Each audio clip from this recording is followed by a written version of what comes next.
welcome to Sacha और अच्छा channel. Today we start a new topic, lines and angles. Study carefully, enjoy the study. Good luck. Now we start the topic. आप सभी जानते होंगे lines and angles basically एक geometry का part है. Geometry हमारे लाइफ में बहुत इम्पोर्टेंट है. ज्योमेट्री का यूज घर बनाने में होता है, ब्रिज बनाने में होता है, डैम्स बनाने में होता है. एरोप्लेन कितनी ऊंचाई से उड़ता है उसमें भी एंगल्स का यूज होता है. उससे हम बता सकते हैं कि कितना एंगल से ये उड़ रहा है. आप सब जानते होंगे पानी में जब जहाज चलता है तो उसे जब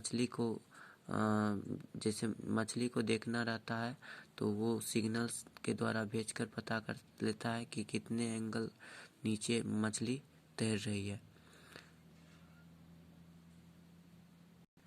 इसका उपयोग और भी बहुत चीज़ों में होता है. तो हमें भी जानना होगा ये ज्योमेट्री में हमें क्या क्या पढ़ना होता है. तो आपको सबसे पहले इसमें बेसिकली जानना पड़ेगा पॉइंट क्या होता है. आपको पूछा जाएगा पॉइंट क्या होता है तो आप घबराइएगा मत, बोल दीजिएगा a point is nothing but which has no any part. आप देखते हैं पॉइंट के पास कोई भी पार्ट होता है. जिस तरह रेक्टेंगल के पास होता है, सर्कल के पास होता है, पॉइंट के पास एक भी पार्ट नहीं होता है. A point has no any part. और आप सभी को याद होगा, आपने क्लास 5 और 6 में पढ़ा होगा रे, लाइन, सेगमेंट. लाइन क्या होता है? अगर आपको याद है तो बहुत अच्छा, अगर आपको नहीं याद है तो कोई दिक्कत नहीं, मैं आपको फिर से बताता हूँ. देखिए लाइन कैसे होता है. लाइन इस प्रकार का होता है. लाइन दोनों तरफ इन्फिनिटी तक जा सकता है. ये लाइन जो होता है ये पॉइंट से ही फॉर्म होता है. If you arrange points in a long chain then it form a line. Straight chain then it form a line. Line goes up to infinity. अपना जो प्लान बना है ना ये नोटबुक का, ये पॉइंट्स को ही अरेंज करने के फॉर्म में बना है. इसमें ये जो बना है ना ये मॉलिक्यूल्स के पॉइंट्स जो होते हैं, छोटे छोटे कण, उसको अरेंज जब करते हैं ना तो प्लेन का शेप फॉर्म कर लेता है. आपने तो ये जान लिया. अब रे क्या होता है. रे भी बेसिकली इसी प्रकार का होता है.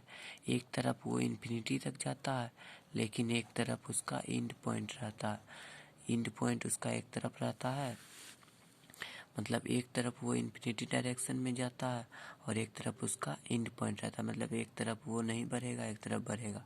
आप तो रे का यूज जानते होंगे.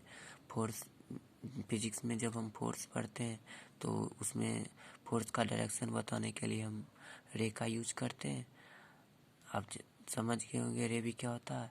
अब हम जानेंगे लाइन सेगमेंट क्या होता है. Line segment basically line segment का दोनों तरफ एंड पॉइंट होता है. मतलब ये इधर भी एंड होगा, इधर भी, ये कहीं नहीं बढ़ेगा. जैसे हमने ये छोटा सा एक लाइन खींचा, अगर हम दोनों तरफ एंड पॉइंट दे दिए तो इसे बेसिकली लाइन सेगमेंट कहते हैं. ये हो गया लाइन सेगमेंट. और लाइन में दोनों तरफ इन्फिनिटी तक जा सकता है, मतलब इसे कोई कैद नहीं किया जा सकता, ये इन्फिनिटी तक जा सकता है. ये नोटबुक का लाइन भी देखते हैं इन्फिनिटी तक जाएगा. अगर हम इसे जितना खींचेंगे उतना तक जाएगा.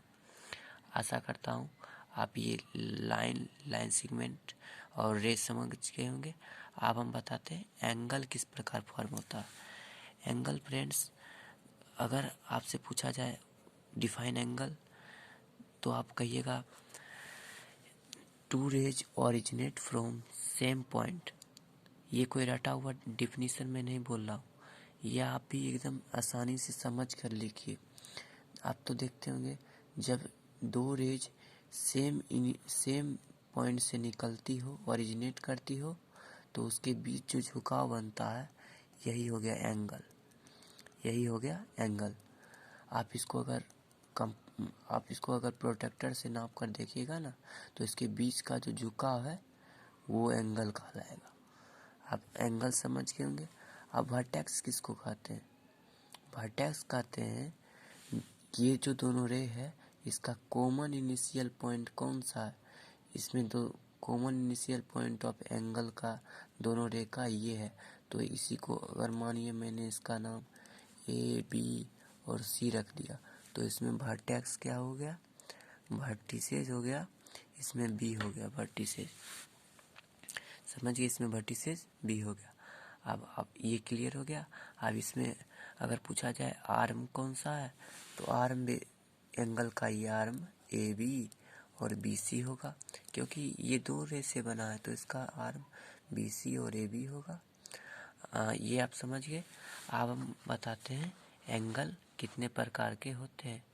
Basically we define angle on basis of their major.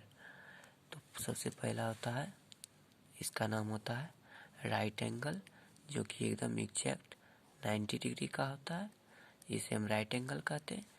ना ही 90 से कम ना ही 90 से ज़्यादा, ये एकदम एग्जैक्ट इक्वल टू 90 डिग्री होता है।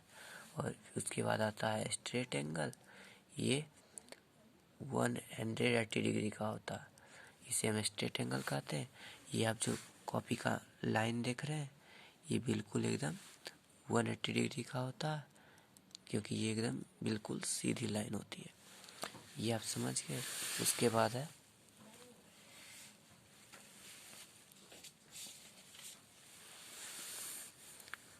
उसके बाद आता है रिफ्लेक्स एंगल।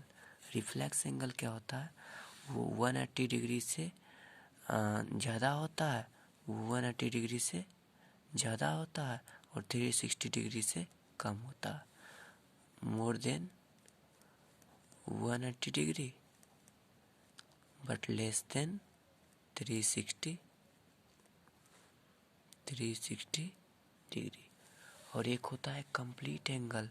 आप देखते होंगे, आप मैथ्स में जब सर्कल चैप्टर पढ़ते होंगे ना, ये सर्कल जो होता है एकदम कंप्लीट 360 डिग्री का होता है, कंप्लीट 360 डिग्री का होता है। एक होता है एक्यूट एंगल। एक्यूट एंगल क्या होता है, वो 90 डिग्री से हमेशा वो हमेशा 90 डिग्री से हमेशा लेस रहता है, वो हमेशा 90 डिग्री से लेस रहता है। और होता है एक ऑब्ट्यूज एंगल, जो कि ऑब्ट्यूज एंगल इस शेप का होता है, इस शेप का होता है।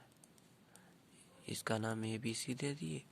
इस शेप का होता है ऑब्ट्यूज एंगल, जो कि मोर देन 90 होता है, more than 90 degree but less than 180 degree.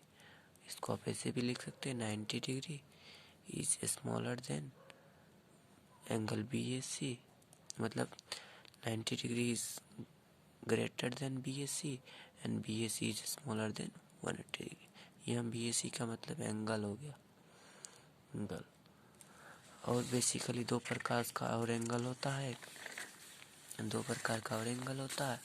एक होता है, आप पढ़े होंगे कम्प्लीमेंट्री एंगल, और एक होते हैं सप्लीमेंट्री एंगल।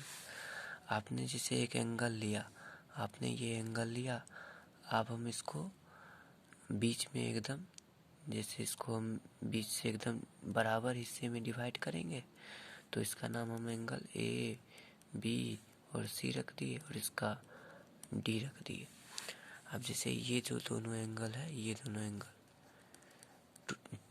दोनों एंगल है एंगल CAD और प्लस एंगल DAB अगर 90 डिग्री का हो गया, मतलब ये दोनों का सम अगर एग्जैक्ट इक्वल टू 90 डिग्री का हो गया, तो हम इसे बोलेंगे कम्प्लीमेंट्री एंगल, कम्प्लीमेंट्री एंगल्स।